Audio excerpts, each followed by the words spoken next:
What's good, everyone? So, I just want to kind of react to this new variant, I guess, coming to the US or came out of South Africa apparently. And I want to wish everyone happiness and health, and I hope that no one gets this thing. So, let's see what this is all about.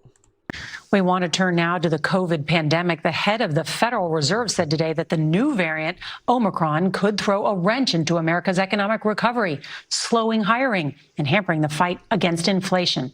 Well, that sent shockwaves through Wall Street. The Dow fell more than 600 points. That's a loss of nearly 2%. More than 200 cases of the new variant have turned up in 20 countries. We get more now from CBS's Errol. It's like this is like the map of the original coronavirus, whatever that was considered.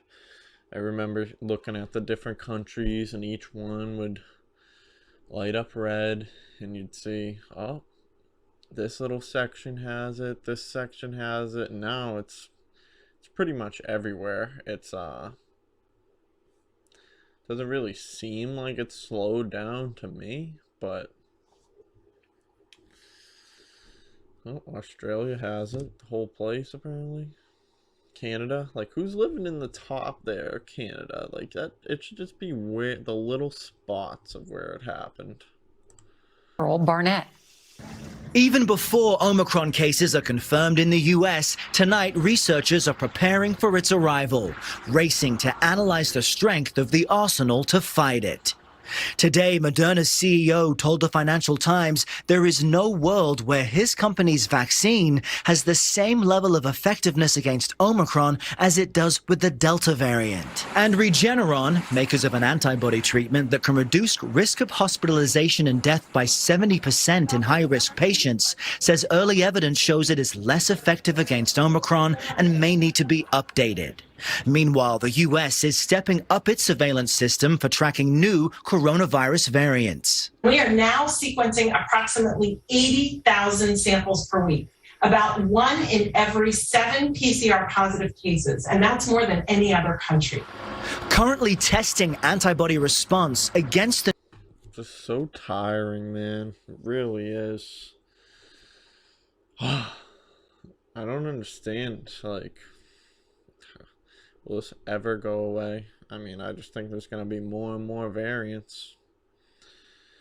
What can we really do? I mean, just never going to go away. The new variant is Dr. David Ho of Columbia University.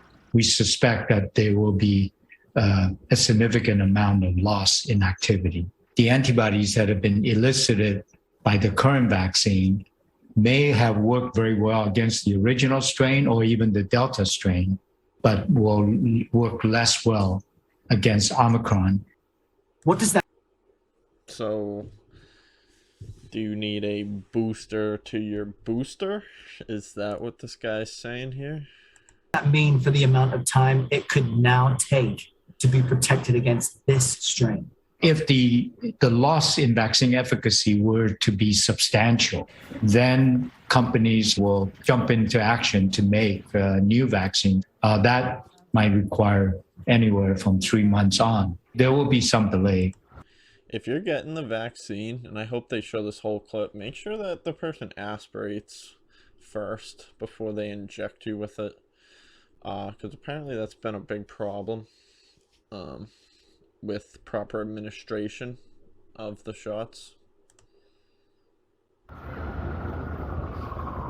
Also new tonight, the Washington Post reports that President Biden is considering implementing a testing rule for Americans returning from overseas travel, regardless of vaccination status. It could also include a requirement to self-quarantine for 7 days, Nora, even if you test negative. All of that reminiscent of early pandemic travel restrictions. How much freedom can you take away before this country is not what it actually is? Before it's not the United States of America, the land of the free. Before it's United States, land of lockdowns and being told what to do and I'm all for people being cautious. I live an incredibly cautious life myself. But it just makes no sense. It makes no sense, any of this. If this pandemic is so bad, there should not be football games, there should not be baseball games, there should not be basketball games, there should not be any concerts, there shouldn't be any of that until it goes away. But money is probably the leading thing about this, and that's too much to walk away from. And telling people that their businesses are non-essential when other ones are more essential. I mean, if that's someone's job and that's all they have to make money, isn't that essential to their life?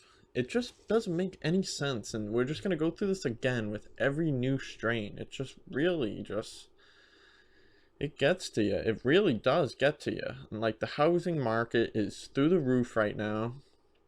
You can't even rent a place for a decent amount. And now with a new variant coming around, people aren't going to want to go to work with when you see people dying left and right. I mean, if I could go and make $500 a week, or I could sit at home, and if I sit at home, I know I'm 100% not going to get sick with something that could kill me. And if I go to work to make the $500, I know I could potentially croak from that. Yeah, I'm gonna sit at home. It doesn't even make any sense. I mean, I find it hard that they're gonna get people to go back to work if things like this just keep coming back.